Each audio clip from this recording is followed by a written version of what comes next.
Trabajo realizado por la alumna Amparo Yolanda Rubí Meléndez, estudiante de la licenciatura en Enseñanza de las Matemáticas de la Universidad Abierta y a Distancia de México. Módulo Geometría Plana y Geometría Analítica, Unidad Trigonometría. Actividad Identidades y Leyes, bajo la asesoría de la doctora Fátima Whitman Aguayo, semestre B 2020. El título del video es Leyes de senos y cosenos. Para poder entender la ley de los senos, partimos del conocimiento que se tiene de los triángulos rectángulos, para poder establecer la relación con otro tipo de triángulos diferentes. En todo triángulo se componen por lado y su ángulo opuesto. Tal es el caso del lado A, el lado B y el lado C. Si nosotros trazamos una línea tangente a uno de los lados, nos damos cuenta que esa línea perpendicular va a generar dos triángulos distintos. Si a la perpendicular la denominamos con la letra H, podemos establecer una relación entre ambos triángulos y generar lo que conocemos como la ley del seno. Partimos de la función seno de un ángulo es igual al cateto opuesto sobre la hipotenusa. Si calculamos el seno del ángulo C con el cateto opuesto H y la hipotenusa el lado B, y el seno B del segundo triángulo con el cateto opuesto H sobre la hipotenusa el lado C, despejando en ambas funciones el valor de H, podemos igualar los resultados y obtener lo que conocemos como la ley de los senos. Esta ley se aplica en dos casos específicos: cuando conocemos la longitud de dos lados y el ángulo opuesto a alguno de ellos. Tal es el caso del lado amarillo con su ángulo opuesto, el café o el azul. Si nosotros conocemos dos lados y alguno de sus opuestos, es posible determinar la longitud de los demás lados y de los demás ángulos. O bien, cuando conocemos un lado y dos ángulos adyacentes. Tal es el caso del lado verde con dos ángulos adyacentes. La ley de los cosenos la podemos determinar con una relación similar, con una pequeña variante. Vamos a determinar el valor de X a la longitud existente entre el lado B y la recta perpendicular, y al lado A menos X al restante, que implica la longitud del lado A menos la longitud de X, y nos queda esta segunda relación. De esta manera podemos relacionar nuevamente los dos triángulos rectángulos para poder obtener la ley de los cosenos, aplicando el teorema de Pitágoras, donde nos dice que la hipotenusa al cuadrado es igual a el cateto adyacente al cuadrado más el cateto opuesto al cuadrado. Y la función de un ángulo, del coseno de un ángulo, que es igual al cateto adyacente sobre la hipotenusa. Si calculamos el coseno del ángulo C de uno de los triángulos resultantes, vamos a tener que el cateto adyacente es igual a A menos X y la hipotenusa es el valor de B. De igual manera, si establecemos la relación existente con el teorema de Pitágoras de los dos triángulos, obtenemos que B al cuadrado, que es la hipotenusa del primer triángulo, es igual al cateto A menos X al cuadrado más H al cuadrado. Y en el segundo triángulo, la hipotenusa, que es el lado C al cuadrado, es igual a X al cuadrado más H al cuadrado. Si nosotros igualamos estas dos, despejamos el valor de H y después igualamos estas dos funciones, podemos encontrar una nueva ecuación que contiene a la X.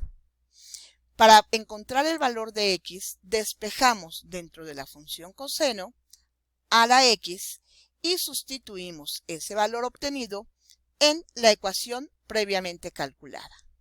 de tal manera que haciendo las operaciones algebraicas correspondientes, obtenemos lo que se conoce como la ley del coseno o leyes de los cosenos.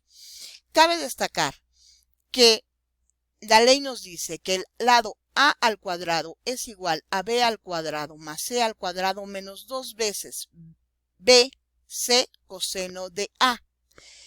El coseno del ángulo tiene que ser el referente o el opuesto al lado de referencia.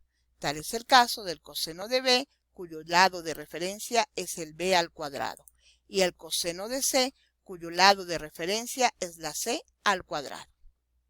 De esta manera podemos determinar que esta ley la utilizamos en dos casos: cuando conocemos la longitud de los tres lados de un triángulo, o bien cuando conocemos dos lados y el ángulo comprendido entre ellos. Una vez explicado las dos leyes, de dónde surgen y la relación existente con los triángulos rectángulos, vamos a presentar los ejemplos previamente elaborados, donde nos dice que dos lados de un paralelogramo miden 20 y 44 centímetros. Y nos pide encontrar la longitud de la diagonal más corta, si el ángulo más grande del paralelogramo mide 108 grados. Si observamos, conocemos el lado A, que mide 44 centímetros, y su ángulo opuesto, que mide 108 grados. Y conocemos el valor de B.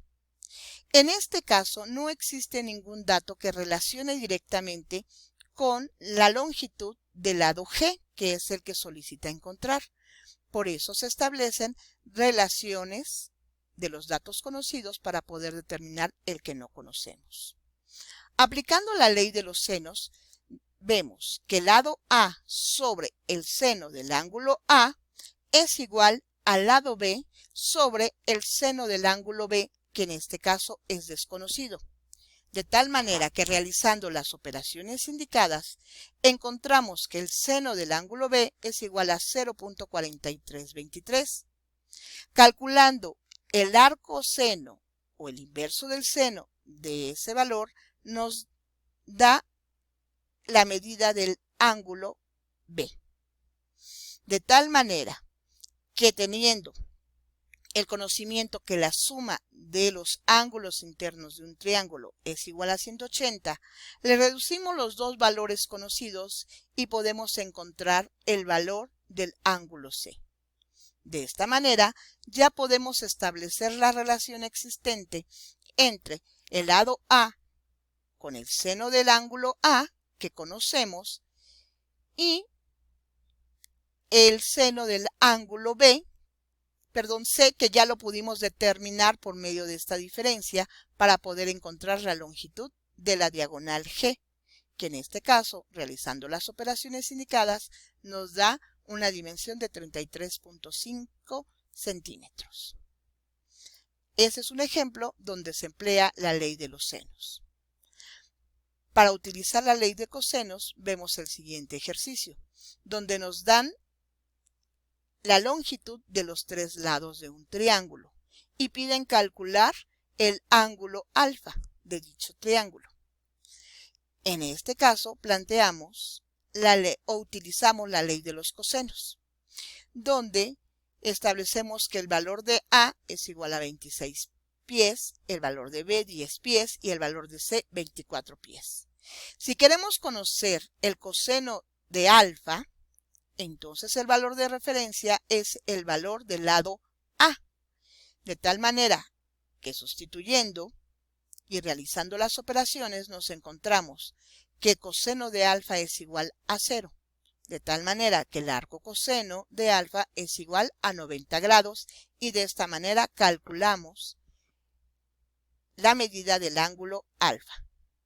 Para corroborar nuestra medida obtenida, podemos calcular el coseno del ángulo B para poder determinar la medida del ángulo B y el coseno del ángulo C para poder determinar la medida del ángulo C.